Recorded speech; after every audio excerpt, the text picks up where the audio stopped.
वेगवेगळ्या विषयाचं ज्ञान शिवसैनिकांना असण्याची आवश्यकता आहे. जुना काळ गेला, आता जय भवानी जय शिवाजी म्हणायचं, मतं मिळवायचे दिवस गेलेले. 100% कॉन्फिडंट राहावं लागतं. 100% ज्ञान आपल्याकडे पाहिजे. 100% नॉलेज आपल्याकडे प्रत्येक गोष्टीचं असलं पाहिजे.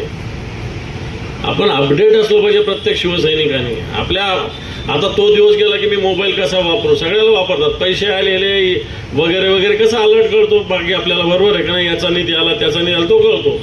आणि बाकी आपण ॲप दिला वगैरे तुम्हाला कळत नाही म्हणतात. इंग्लिश आहे, बरोबर आहे का नाही.